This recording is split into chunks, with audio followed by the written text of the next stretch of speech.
Through the lens of empathy. In the heart of the bustling city, amidst the sea of hurried footsteps and honking horns, lived a man named Ethan. Known for his quick temper and sharp retorts, he navigated life with a chip on his shoulder, oblivious to the world around him. One day, as Ethan was rushing through a crowded street, he accidentally bumped into an elderly woman, causing her to drop her shopping bags. He expected her to scold him, but to his surprise, she smiled warmly and said, "No harm done, young man. We all have our moments." Stunned by her kindness, Ethan helped her pick up the scattered groceries. As they talked, he learned that her name was Mrs. Jenkins, and she had a remarkable ability to see the world through a different lens, the lens of empathy. She shared stories of her encounters with strangers, each tale illustrating how she embraced understanding and compassion even in the face of frustration. Intrigued, Ethan asked, "How do you manage to stay so patient and kind? Don't people's actions ever annoy you?" Mrs. Jenkins chuckled softly. "Oh, of course they do. But I've learned that behind every action lies a story.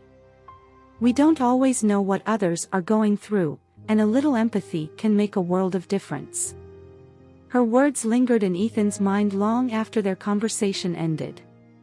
He couldn't shake off the feeling that he had been missing something important in life.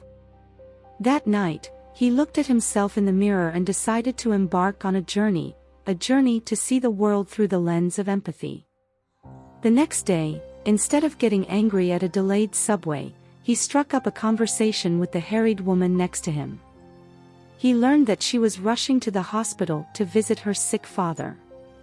In the office, he listened attentively to his co-workers' concerns, understanding that everyone had their battles to fight. Weeks turned into months, and Ethan's transformation was evident to those around him. He practiced empathy by actively listening, by pausing to consider other people's perspectives, and by reminding himself that he, too, was human and prone to mistakes. One day, while sitting in a park, Ethan noticed a young girl crying on a bench. Instead of ignoring her, he approached and asked what was wrong. Through sobs, she explained that she had lost her favorite toy. Ethan knelt beside her, sharing stories of his own childhood losses, offering comfort, and even cracking a few jokes to make her smile. As the girl's tears turned into giggles, a feeling of fulfillment washed over Ethan. He realized that empathy wasn't just a lens to view the world, it was a superpower that could mend hearts and bridge divides. Time passed, and Ethan's reputation as the gentle listener spread throughout the community. People sought his advice, not just for his wisdom, but for the kindness and empathy he extended to everyone he encountered. Years later, as he walked the same crowded street where he had met Mrs. Jenkins, Ethan smiled at the memories of his journey. He had learned that understanding others wasn't just a choice, but a way of life. Through the lens of empathy, he had transformed not only his own world but also the lives of those he touched, a testament to the profound impact a change in perspective could have on the human experience.